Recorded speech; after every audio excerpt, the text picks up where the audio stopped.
കഴിഞ്ഞൊരു 6 മാസമായിട്ട് stock market ഒരു താഴ്ചയിലാണല്ലോ. അങ്ങനെ ഈ താഴ്ചയിൽ ഉള്ള സമയത്ത് എനിക്ക് ഏറ്റവും കൂടുതൽ ചോദ്യം കേട്ടിട്ടുള്ളത് ഗോൾഡിൽ നിക്ഷേപിക്കുന്നത് എങ്ങനെയിരിക്കും? ഗോൾഡ് നല്ലൊരു സംഗതിയാണോ? ഗോൾഡിൽ നിക്ഷേപിക്കുകയാണെന്നുണ്ടെങ്കിൽ അതിൽ പല ഓപ്ഷനുകളുണ്ട്. ഡിജിറ്റൽ ഗോൾഡ് പോലുള്ള ഓപ്ഷനുകളൊക്കെ നല്ലതാണോ എന്നുള്ള രീതിയിലുള്ള ചോദ്യങ്ങളൊക്കെയാണ്. അപ്പോൾ ഗോൾഡിൽ നിക്ഷേപിക്കുന്നത് എങ്ങനെ നിക്ഷേപിക്കണം എന്നുള്ളതിനെ പറ്റിയിട്ടുള്ള ഒരു ഹൈ ലെവൽ ഓവർവ്യൂ ആണ് ഈ വീഡിയോയിലൂടെ തരാനായിട്ട് പോകുന്നത്. പ്രധാനമായിട്ടും 4 തരത്തിലാണ് നമ്മളുടെയൊക്കെ അസറ്റുകൾ ഉള്ളത് എന്നുള്ളത് നിങ്ങൾക്ക് എല്ലാവർക്കും അറിയാം. ഒന്ന് ഗോൾഡും അതുപോലുള്ള കമ്മോഡിറ്റീസുമാണ്. രണ്ടാമത്തേത് റിയൽ എസ്റ്റേറ്റുമായി ബന്ധപ്പെട്ടിട്ടുള്ള നിക്ഷേപങ്ങളാണ്. മൂന്നാമത്തേത് ഡെറ്റ് ആയിട്ടുള്ള ഇൻസ്ട്രുമെൻറ്റ്സ്, അതായത് ഫിക്സഡ് ഡെപ്പോസിറ്റുകൾ പോലുള്ള അല്ലെങ്കിൽ ബോണ്ടുകൾ, കടപ്പത്രങ്ങൾ പോലുള്ള സംഗതികളാണ്. നാലാമത്തേത് ഇക്വിറ്റി ബേസ്ഡ് ആയിട്ടുള്ള നിക്ഷേപങ്ങൾ, സ്റ്റോക്ക് അധിഷ്ഠിതമായിട്ടുള്ള നിക്ഷേപങ്ങളാണ്. അപ്പോൾ ഇതെല്ലാം ഒരു പ്രത്യേക പ്രപ്പോർഷനിൽ പോകണം എന്നുള്ളത് ആണ് ഒരു ഐഡിയൽ ആയിട്ടുള്ള ഒരു ഫിനാൻഷ്യൽ പ്ലാനിങ്ങിൻ്റെ മെയിൻ ആയിട്ടുള്ളൊരു രീതി. ആ ഒരു അസറ്റ് അലോക്കേഷൻ കൃത്യമായിരിക്കണം എന്നുള്ളതാണ്.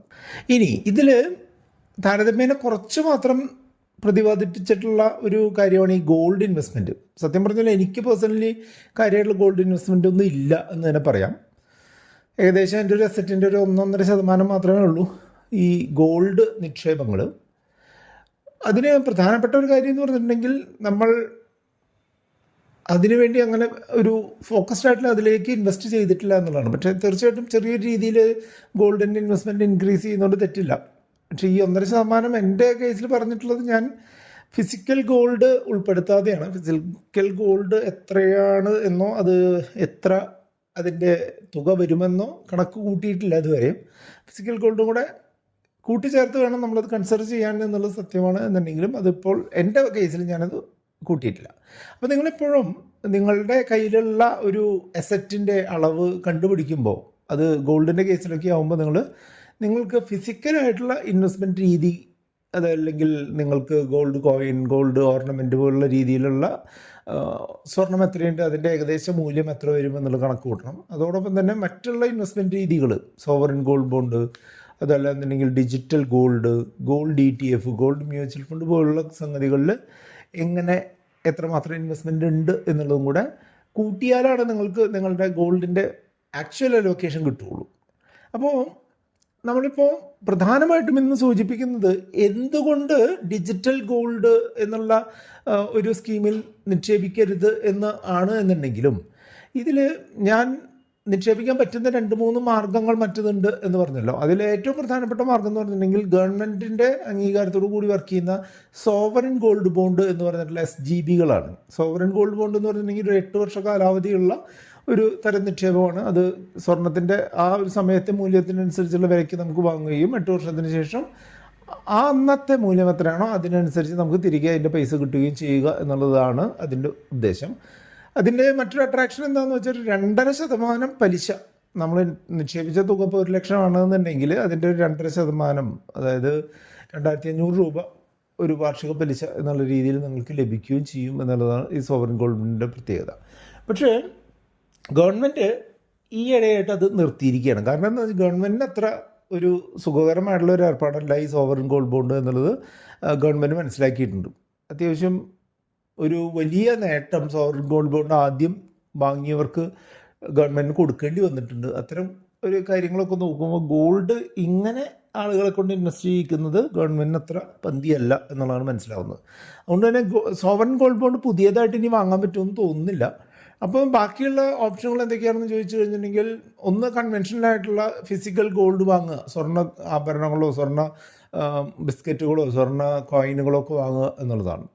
സ്വർണ്ണ ആഭരണങ്ങൾ വാങ്ങുന്നത് ഒരിക്കലും ഒരു ഇൻവെസ്റ്റ്മെൻറ്റ് രീതിയിൽ നല്ലൊരു പരിപാടിയല്ല എന്നുള്ളത് നിങ്ങൾക്ക് എല്ലാവർക്കും അറിയാം. കാരണം എന്താ വെച്ചാൽ, ഒന്നാമത്തെ കാര്യം അതിൻ്റെ സേഫ്റ്റി നമ്മൾ ഉറപ്പ് വരുത്തുന്നതിന് കുറച്ച് ബുദ്ധിമുട്ടുകളുണ്ട്. അതുപോലെ ഇപ്പോൾ നമ്മളുടെ ഇതിന് ചിലവായിട്ട് GST അഡീഷണൽ ആയിട്ടുള്ള ചിലവ്, പണിക്കുറവ്, പണിക്കിഴിവ് എന്നൊക്കെ പറഞ്ഞിട്ടുള്ള പല ചാർജുകൾ ജ്വല്ലറികൾ എടുക്കും എന്നുള്ളത് ഈ സ്വർണ്ണ ആഭരണങ്ങൾ വാങ്ങുന്നതിന് ഒരു പ്രശ്നമാണ്.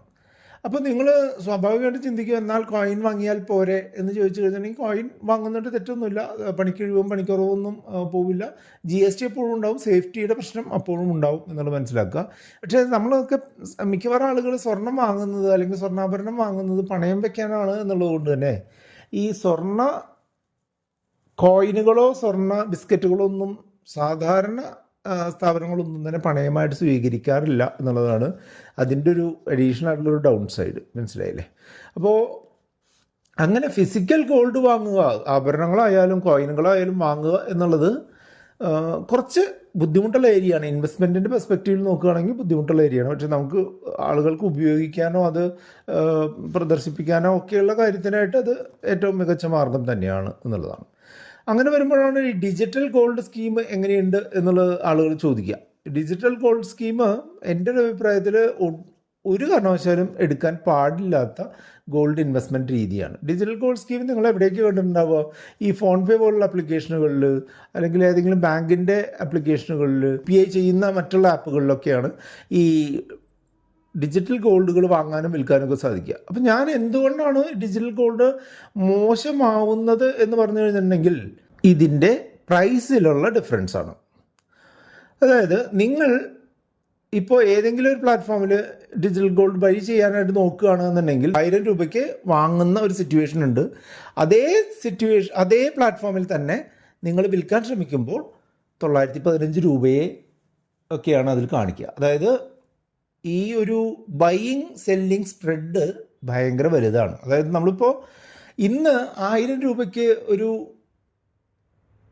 ഗോൾഡ് നമ്മൾ ഡിജിറ്റൽ ഗോൾഡ് രൂപത്തിൽ വാങ്ങി ഇന്ന് തന്നെ വിറ്റ് കഴിഞ്ഞാൽ നമുക്ക് കിട്ടുക 915 അതായത് 85 രൂപ റൈറ്റ് അവേ നഷ്ടമാണ്. 8.5% രൂപ അപ്പോഴേ നഷ്ടമാണ്. അതേപോലെ തന്നെ ഇതിന് നമ്മൾ ഇൻവെസ്റ്റ് ചെയ്യുമ്പോൾ അതിന് 3% GSTയും കൊടുക്കണം എന്നുള്ളതാണ്.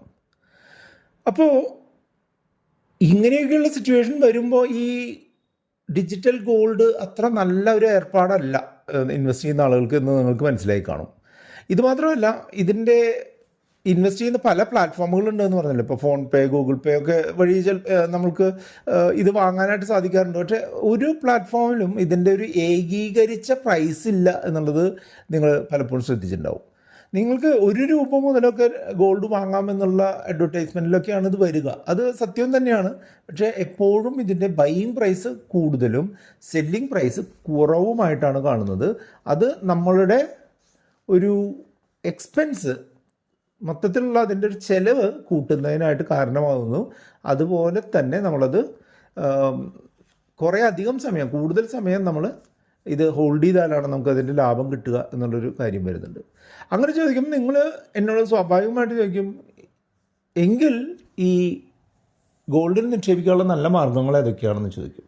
എൻ്റെ അഭിപ്രായത്തിൽ 2 നല്ല മാർഗ്ഗങ്ങളാണുള്ളത്. ഒന്ന് gold exchange traded fund, gold BeES പോലുള്ള, ടാറ്റ ഗോൾഡ് പോലുള്ള എക്സ്ചേഞ്ച് ട്രേഡഡ് ഫണ്ടുകൾ. സ്റ്റോക്ക് മാർക്കറ്റിലുള്ള ഏത് ബ്രോക്കർ വഴിയും നിങ്ങൾക്ക് സ്റ്റോക്കുകൾ വാങ്ങുന്ന അതുപോലെ തന്നെ വാങ്ങുകയോ വിൽക്കുകയോ ഒക്കെ ചെയ്യാം. അപ്പോൾ അത് നിങ്ങളുടെ ഡിമാറ്റ് അക്കൗണ്ടിൽ സ്റ്റോർ ആവും. നിങ്ങൾക്ക് അടുത്ത ദിവസമോ അത് കഴിഞ്ഞിട്ടുള്ള ദിവസമോ ഒക്കെ അഡീഷണലായിട്ട് വാങ്ങുകയോ കൂടുതൽ വിൽക്കുകയോ ഒക്കെ ചെയ്യാം.